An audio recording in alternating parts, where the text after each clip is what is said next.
On a Sunday morning in February 2014, a healthy 2-year-old giraffe named Marius was given his favorite food. Soon after, the zoo made a decision that would shock people around the world. Marius was put down, not because he was sick, not because he was suffering, but because the system decided there was no place for him. What happened next turned his story into an international debate about zoos, conservation, and the value of an animal's life. But Marius was not part of some hidden scandal. He was at one of the most respected zoos in the world, and the people involved said they were following the rules of modern zoo management. Marius was not an accident. Marius was policy. This episode is about why healthy animals are sometimes put down in zoos, why it happens more often than most people realize, and why giraffes, the animals every child can recognize, are quietly disappearing. This is Behind the Glass. Episode 5. Let's start, like always, with what a giraffe actually is. Because I think the giraffe might be the most underestimated animal on Earth. We treat it like a tall, gentle cartoon, a zoo classic, a baby's mobile. It's so much stranger and more impressive than that. A giraffe is the tallest animal alive, up to around 5.5 meters, 18 feet. To pump blood all the way up that neck to the brain, a giraffe needs a heart the size of a basketball, weighing around 11 kilograms, generating blood pressure roughly twice that of any other large mammal. If you or I stood up that fast, we'd black out instantly. The giraffe has a built-in pressure control system in its neck and brain that stops that from happening. It's essentially a living piece of engineering. And here's a detail I love. That huge neck, it has exactly 7 bones in it, 7 vertebrae, which is the same number as in your neck. The same as almost every mammal. Each one is just enormously stretched out. You and a giraffe are built from the same blueprint. One of you just got the extreme version. For the longest time, we assumed giraffes were basically silent. Turns out we just weren't listening properly. In 2015, researchers discovered that giraffes hum to each other at night. A low, steady sound below the range we naturally pay attention to. A whole channel of communication we'd completely missed. If that reminds you of the elephants from episode 2, humming and rumbling in frequencies too low for us to hear, yeah, it's the same lesson, twice. We keep assuming these animals have nothing to say, right up until we figure out how to hear them. They sleep maybe 30 minutes to a couple of hours a day, often standing. A newborn calf drops nearly 2 meters to the ground at birth, and is standing, walking within an hour. They have 45-centimeter prehensile tongues, dark blue-purple, probably to keep them from sunburning, while the giraffe spends its entire day reaching into trees. This is the animal, gentle, yes, but gentle is not the same as simple. This is a 1.5-ton marvel of biology that we, somewhere along the way, decided was ordinary. And because we decided it was ordinary, we stopped paying attention, which is exactly how you lose something without noticing. So, let me ask you something. Which do you think there are more of left in the wild, elephants or giraffes? Almost everyone says giraffes. They feel common. You see them in every zoo, every wildlife doc, every cartoon savanna. The answer is elephants. There are fewer giraffes left in the wild than there are African elephants. Most people have no idea. And that gap between how fine we assume giraffes are and how they're actually doing is the whole problem. Over the last 30 years or so, the wild giraffe population has fallen by around 40%. They've gone from an estimated 150,000 plus in the 1980s to somewhere under 100,000 by most counts. Conservationists have a name for this. They call it the silent extinction. Silent because it happened slowly. There was no single dramatic moment, no villain. Giraffes didn't vanish in a way that made headlines. They just thinned out, year after year, in a continent where everyone was watching the elephants and the rhinos and the lions. The tall, quiet animal in the background was disappearing in plain sight. And some kinds of giraffe are in genuine freefall. There are several species and subspecies, and a couple of them are critically endangered. The Kordofan and the Nubian giraffe have lost the overwhelming majority of their populations.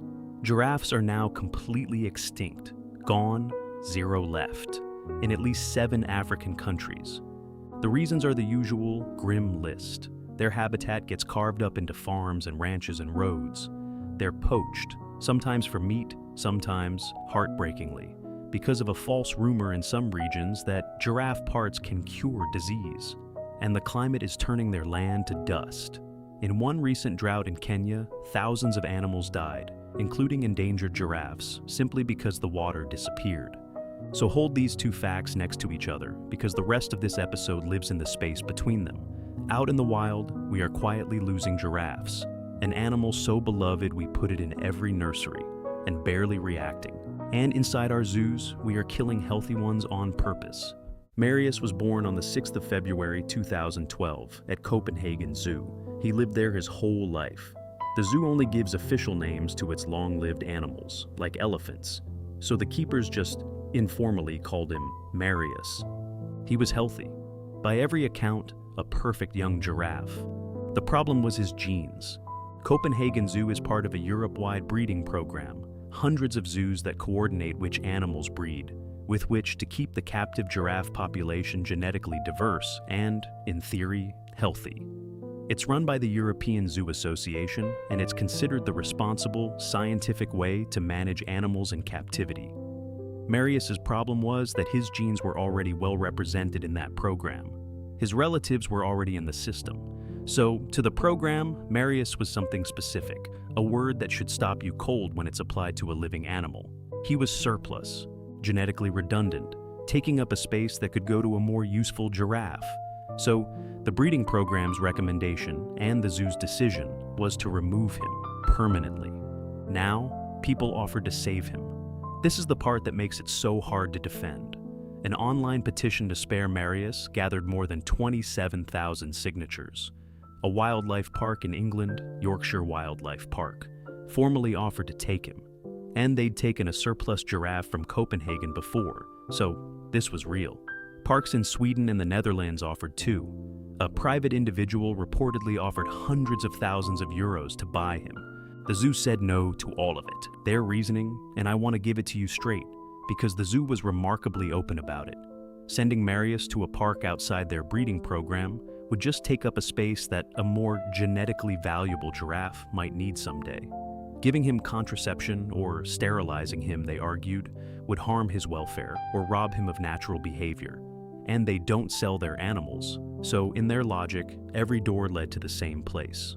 On the 9th of February 2014, 3 days after his second birthday, Marius was lured out with that piece of rye bread and killed with a bolt gun. And then the zoo did something that turned a national decision into a global firestorm. They dissected him in public. Out in the open, in an accessible area of the zoo, they took his body apart over about 3 hours as an educational demonstration. And they invited the visitors to watch. The crowd, by every account, included children. The Associated Press put a photograph of it on wires around the world. And then his remains were fed to the zoo's carnivores, the lions. And, if you watch my very first episode, this one's going to land a bit differently. Also, the tigers and the polar bears. The same kind of animal I started this whole channel with, in a mall in China, was here being fed the body of a healthy giraffe a few hundred miles away. The machine is more connected than it looks from the outside. Here's what I find most important, though. The zoo's scientific director, a man named Bengt Holst, never hid, never apologized, never wavered. He defended all of it as normal, responsible practice. And one thing he said has stuck with me, because it's so revealing. He pointed out that the zoo culls 20 to 30 animals every year, mostly antelopes, llamas, goats, and nobody says a word. The outrage, he argued, was only because Marius was tall and beautiful and easy to love. His exact words, "I don't think anyone would have lifted an eyebrow if it was a pig." And the unsettling thing is, he's not wrong. That's the whole point.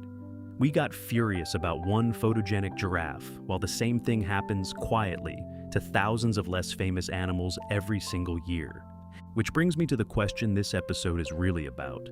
Not, was Copenhagen Zoo evil? They weren't a roadside operation. They followed every rule. The question is, what kind of system makes the killing of a healthy 2-year-old the correct, by-the-book answer? And how often is it giving that answer when there's no petition, no cameras, and no name? Because Marius, it turns out, was not rare at all. If Marius had been a one-off, a single hard call by a single zoo, you could maybe file it away as a tragedy and move on. He wasn't. And the proof came barely a month later, from the very same zoo. In March 2014, just weeks after the giraffe, Copenhagen Zoo killed 4 of its lions, 2 older lionesses, and their 2 10-month-old cubs. The reason? They were bringing in a new young male lion, and the old pride was in the way of the new breeding setup, so the lionesses and the cubs were put down to make room. Read that back. Weeks after the whole world screamed at them about Marius, the same zoo did the same thing again, to a different species, including babies. That's not a zoo making a one-time mistake under pressure. That's a zoo doing what it genuinely believes is normal management, regardless of what the world thinks. And it goes far wider than Copenhagen. The European Zoo Association, the body that oversees hundreds of zoos, has estimated that, on average, each of its member zoos euthanizes around 5 large mammals a year as part of population management. Multiply that across the continent.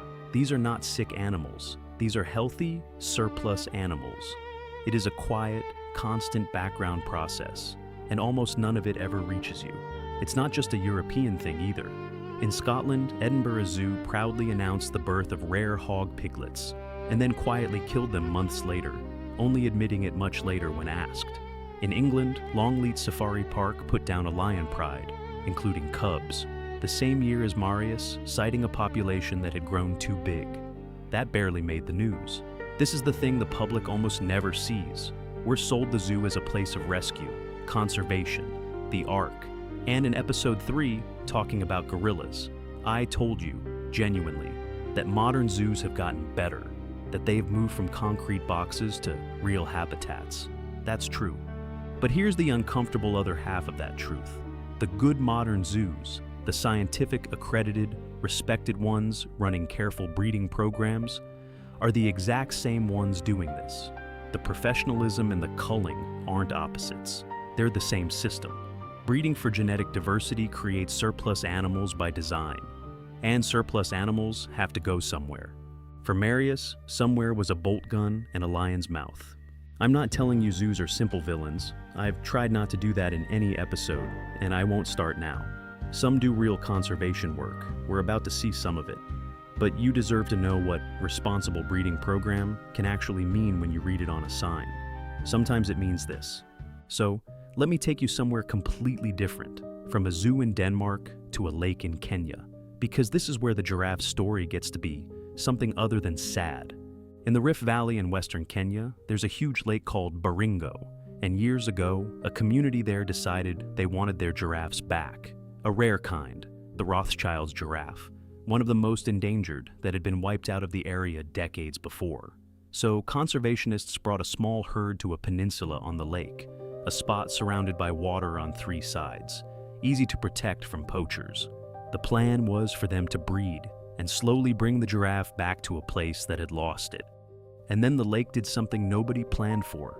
It flooded, year after year of rising water, until the peninsula became an island. And the giraffes, animals that can't really swim, were trapped on shrinking ground, running out of food. One of them had it worst, a female named Asiwa. The flooding had split the island again and cut her off entirely. She was stranded alone on about an acre of marsh, slowly starving while the water kept rising. She was the one who couldn't wait. So a team came for her. Local community members, Kenyan wildlife officers, and conservationists from a group called Save Giraffes Now. And the way they got her off that island is one of the most wonderfully improbable things I've come across doing this channel. They built a barge by hand, 60 empty steel drums welded together, a flat platform on top, packed with earth to keep it steady. They nicknamed it, and I promise this is real, the Giraffe. To get Asiwa aboard, they had to sedate her, which with a giraffe is genuinely dangerous. Their blood pressure and their anatomy make it risky to put one down even for a moment. When the dart hit, she ran the wrong way and collapsed about a foot from the water's edge. The team said they were just incredibly lucky. They rushed in, reversed the sedative, put a blindfold over her eyes to keep her calm, gently stuffed socks in her ears to block out the noise, and guided her up onto the raft with ropes. And then a giraffe sailed across a lake, blindfolded, ears plugged, head poking over the top of the barge, surrounded by people speaking in whispers so they wouldn't frighten her, floating an hour across open water to the mainland. The man leading it said that once she got going, she walked on so calmly it looked like someone walking a dog in the park on a Sunday afternoon. When they pulled the blindfold off on the far shore, a Siwa stepped out onto protected land, a 44,000-acre sanctuary, and a crowd that had gathered burst into applause. One by one, the others followed. A giraffe named Pasaka, one named Lbarnoti, and finally, 4 months later, the last two, a mother, Ngari Koni, and her calf, who'd been born on the island around Christmas, and so was named Noel. But here's the part that gets me most. That sanctuary, the safe place they ferried a Siwa to, it was built and run jointly by two communities, the Pokot and the Ilchamus, who had been at war with each other for generations, fighting over land, cattle, water. And they made their peace in part by agreeing to bring back the giraffe together, to protect something jointly instead of fighting over everything. One of the people involved put it better than I ever could. She said, "When they see giraffes, they see peace." The herd that started with that stranded, starving group has since grown, from 18 animals in 2023 to around 30. New calves born free on protected land. That's the other thing humans can do with a giraffe. Not just decide one is surplus and feed it to the lions, but risk everything, build a raft out of oil drums, and end a war to save one. Two things, if you care about this. One, the next time you're at a zoo and you see a sign about a breeding program or conservation, ask the harder question. Ask what happens to the animals that don't fit the program. The good zoos should be able to answer you honestly. The fact that we almost never think to ask is exactly how something like Marius stays normal. Two, the wild giraffe, the silent extinction one, is genuinely savable, and people are doing it right now. Groups like Save Giraffes Now, the ones who built that raft for Asiwa, and the Giraffe Conservation Foundation are linked below. The West African giraffe came back from 49 animals to 600. The Angolan giraffe tripled. This is one of the rare ones where it's not too late. It just needs people to actually look, because that was always the giraffe's real problem. Not that it was hated, that it was overlooked. Marius died for a system nobody was looking at. The wild ones are vanishing because nobody's looking at them either. On a Sunday morning in 2014, we decided a healthy young giraffe named Marius was worth nothing alive, and we fed him to the lions. And on a flooding island in Kenya, two peoples who'd spent generations at war built a boat out of barrels and made peace to save one named Asiwa. Same animal, same year almost. The only thing that was ever different was us, and whether we bothered to look. There are always more lives behind the glass, and I'll keep bringing them into the light until the glass is empty, or until something finally changes. Thank you for being here, and I'll see you in the next one.